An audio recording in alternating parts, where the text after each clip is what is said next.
The difference between what Homer wrote and the first extant copy is over 1,000 years.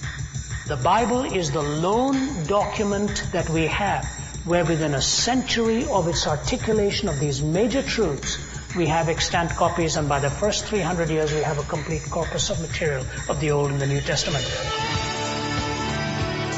As Christians, we look to the Bible as a point of reference for truth. But if that's the case, why are there so many different denominations? Does that mean that the Bible isn't as reliable as we make it out to be?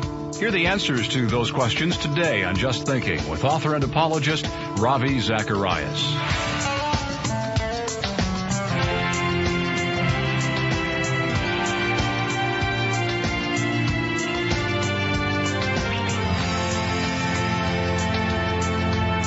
Today, we're going to hear the final segment of Ravi's Q&A time at the University of Waterloo in Canada. And the last topic is an important one.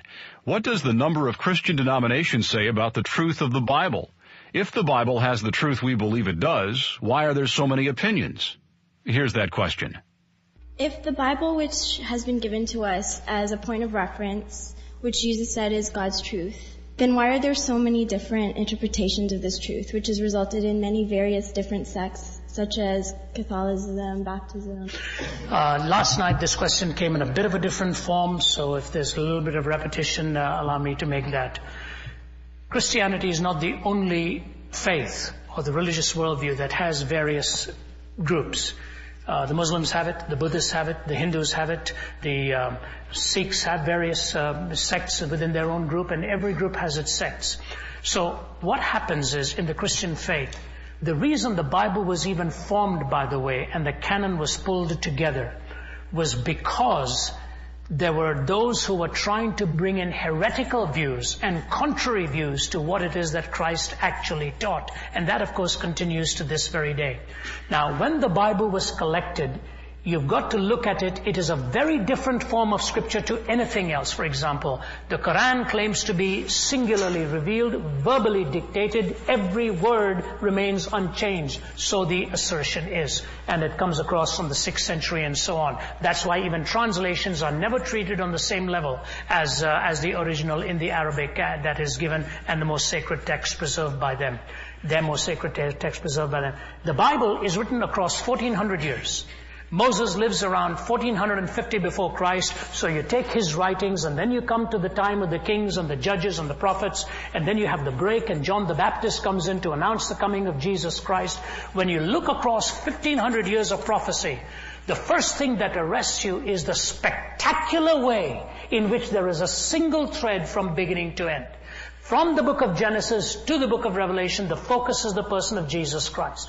The place of his birth is given centuries before. The name is given long before. His ministry is given long before. His death is predicted 700 to 800 years before.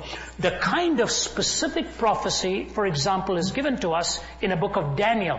Daniel, writing in the late 500s, talks about a massive emperor. It's talking about Nebuchadnezzar, the Babylonian emperor. He says he will suddenly be cut down. Then goes into the Medo-Persian and on and on. He goes all the way to the time of Alexander the Great, who also, he says, as a young man, his life will be snuffed out. Empire divided into four blend into two emerge into one. When you look at history from Alexander the Great to the four Macedonia, to the four generals, to the Ptolemaic, to the Seleucid, to the Roman Empire, you see it as specific prophecy given centuries before. So the first thing you hear is, this is a supernatural book. It is not merely talking about an idea. There is a supernatural element to it. Now, when Jesus' birth is predicted, his death is predicted, and his resurrection is predicted, and the message is compiled in one Holy Bible, as it were, people across centuries will read it, and human tendency being what it is. Somebody once said, when the flood tides are low, every shrimp has its own puddle.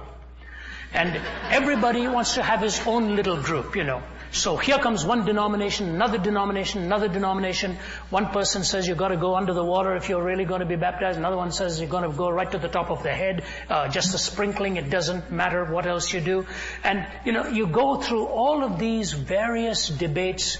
To the true follower of the Bible, it becomes an important issue that they're believing it the way it is presented. My answer to you is this. Unity of belief does not always mean uniformity of expression. I believe there are some who may take one aspect of the Bible and make that more major than, say, I would make it. The most important thing I would say to you is that we need to measure the interpretation by the facts of the text that they are interpreting. That's how you check it out against the referent. Now, the Bible is a unique book, you know. We don't have one statement extant ever written to us by Socrates. We think he said all those things because Plato tells us that. The difference between what Homer wrote and the first extant copy is over 1,000 years.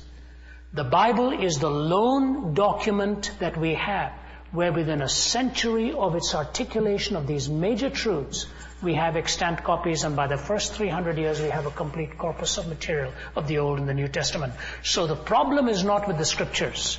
The problem is the way people sometimes interpret it, and you have to check the referent then and make sure that that interpretation is valid. Once you have checked against the referent, you're able to talk to the person about whether it's a legitimate interpretation or an illegitimate interpretation. We should not fault the source because of the way it is used or abused. And the most important doctrines are clearly understood by the believers. In terms of the Protestant and the Roman Catholic division, which is a very great and a very tremendous historic division, and since you mentioned it, I should address that. And by the way, again, I've spoken in both categories of universities and seminaries and so on. What was the difference?